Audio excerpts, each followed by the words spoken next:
Hello, my name is Chin Wei Jin and this is a self-reflection video of my project research. My project topic is esports and sports, and the reason why I chose this topic was simply because I was interested in this topic.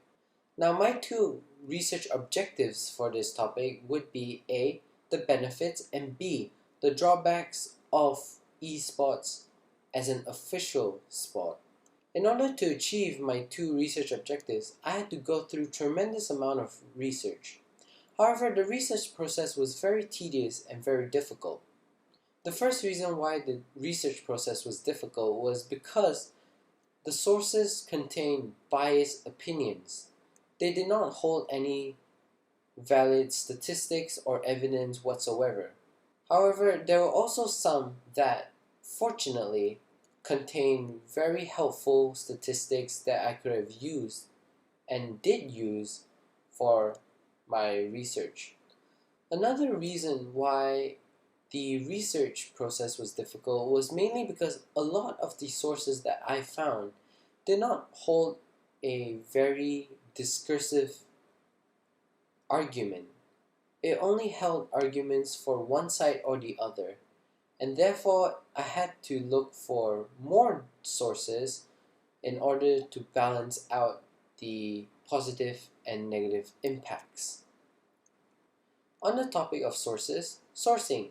There were some sources that I had never encountered before. However, luckily for me, I still had my Unit 1 English textbook, which contained various information on how to source every type of different sources. This helped me a lot because there were many of my sources which were very different to each other. But that was also a very good thing because by having different types of sources, it showed that I went through tremendous amount of research, picked suitable and also very diverse amounts of sources. Because I already had my research objectives and all the information I needed, the developing the proposal part was very easy. Because the proposal is only a baseline for the drafts to come, I did not have to input many minor details. Therefore, all I had to do was just allocate and transfer the information from all my various sources. And now my achieving objectives and research outcomes part. I believe that all the information I gathered were very specific and were very related to all of my research outcomes as well as objectives. Therefore, I can say that I have achieved my research objectives.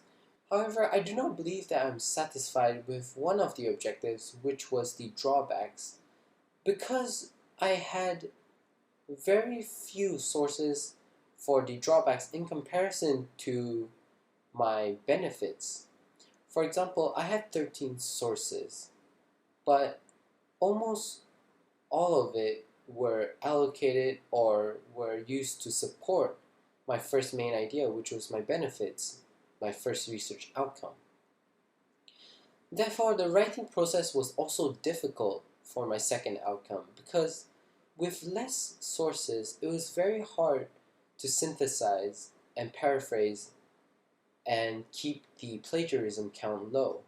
Another part of this research is sustaining interest. A few of my friends were complaining about how tedious and boring this process was, writing and researching and all. However, because I developed such interest and I wanted to know as soon as possible the answers to my questions and my queries, I did not have any trouble sustaining my interest because I wasn't losing them. In the end, it's all about the impact of the research on me. What did I gain, develop, or improve? Well, for starters, I gained more knowledge about my topic and have answered my queries. I also gained opportunities to use Microsoft Word, and I used them quite well. The opportunities, I mean. However, I still do not know how to use the header and footer, and that could be improved later on. However, I can say very much for sure that my ICT and Microsoft Words have improved. This concludes my self-reflection video. Thank you.